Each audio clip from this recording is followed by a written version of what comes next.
Welcome, everyone, to the Predictive Playbook. This is the NFL show. It's Thursday, September 23rd, 2021. We're in week 3 action. I'm going to get things started. You already know who's on the show here. They're my good friends, Don Buster, Jesse Schule, Mad George from Athens, Greece. And here we go. We're looking at Minnesota and Seattle playing at 4:25 at the U.S. Bank Stadium in Minnesota.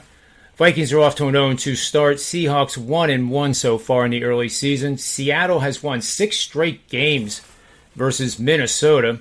But my stuff is on the side, or the total, and it's supported by this under situation. So this NFL Week 3 situational angle is to bet the under. Team 1 is coming off an upset loss. Team 2 is coming off road game in which both teams scored 24 or more points. This has gone 40-9 for 79% winning bets over the last 5 years. 60% of these bets went under the total by at least 7 points. So safe to say that this is a very good opportunity, in my humble opinion. And I'm going to be going to the window later today to jump on this because since Westgate opened this line at 48, I believe it was. Yes, 48 was the opening line preseason. They did every single week, all 18 weeks, sides and totals. And now it's 55.5, and it is by far the largest jump in a total so far this year based on the benchmark of using the preseason weekly lines established by Westgate. So I am going contrary to the public flow. I think 55.5 is just entirely too many points, and I don't even think they get to 49 in this game. So that is my pick, the under in Minnesota, Seattle. And now we're going to move over to Buster, and we're going to talk a little bit about the Chargers and the Chiefs. The Chargers are on the road, and not much of a dog here because they have impressed. If they wouldn't have made so many mistakes last week, they'd be 2-0. But where are you taking us in this matchup, Don? Well, John, I like the Chargers here. The line opened up at 7.5, and it was bet promptly right down to 6.5 this week. It's been both teams are coming off a couple of tough losses last week, as you had already mentioned about with the Chargers. Lots to like with the Chargers here, I believe. Always like betting divisional underdogs. Divisional underdogs, there it is. They're getting 6.5. Also, if you go through the stats, now I know it's only we've only had 2 weeks, but the Chargers, believe it or not, total offense, number 5 in the league. Kansas City, number 9. Now we know that will change as the season progresses, but it's just a little stat. Also, we got the Chargers with a 13th ranked defense, and the Chiefs are dead last. Those are the kind of things that you like when you're going to be betting an underdog, when they're actually statistically, now I don't want people putting in comments saying that, of course, Kansas City's got a better offense, but right now, statistically, we've got the Chargers with a better offense and the better defense. We like that.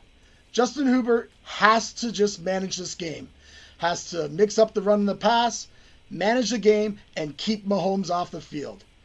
We're not going to kid everybody. We know Mahomes is going to get their points. But Chargers have that, that don't break defense. Like the bend, don't break. They've been playing that way for years now. And I think they do it again today in this divisional rival. John, just a couple things for you. Trends. Road team in this series is 12-3-1 against the spread. And the Chargers are 4-1-1 in Kansas City. So give me the Chargers plus 6.5 right now, and actually even look for a 7 if you can get it, because I think they're going to be coming out by Sunday. Yeah, I think that's going to be the square bet of the week with Kansas City for sure. So I love the Chargers. Let's move back to Minnesota and Seattle. I teed that up for my under play, and Jesse Scholl's got a couple of prop bets that he wants to discuss in this matchup as well that ties in where the current market is priced. So take it away, Jesse. Well, John, you mentioned how that total's moved up from a number of 51. I've seen it bet as high as 56, and I've got my eye on this for a good reason. I tend to look at these games where the total's sky high here, and I find that often the books don't adjust the player performance props accordingly. And so I've got my eye on two of those for this game with the projected high score.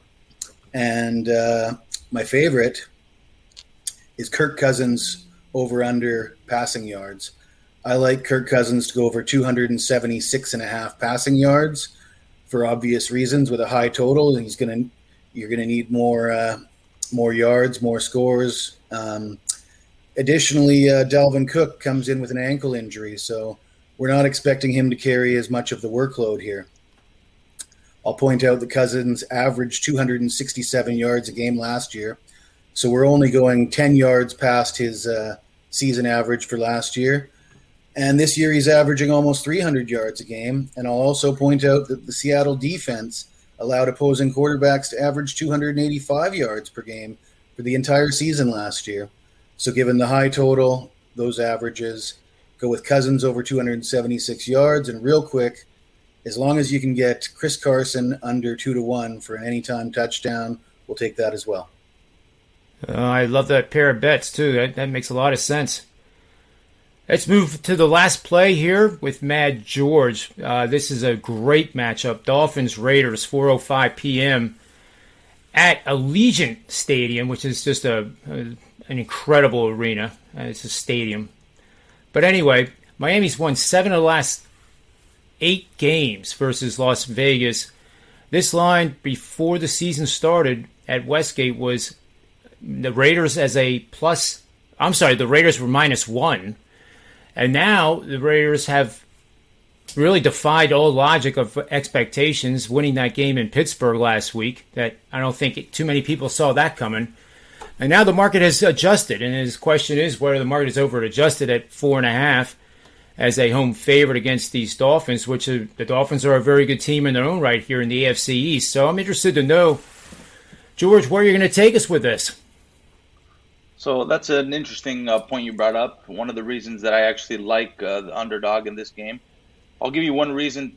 The only reason to not bet this game is the revenge factor. Since the Dolphins knocked out the Raiders last year on a 44-yard field goal, last play of the game on December 26th, that's the only reason I don't make this play a 4% or a 5% because of the revenge factor.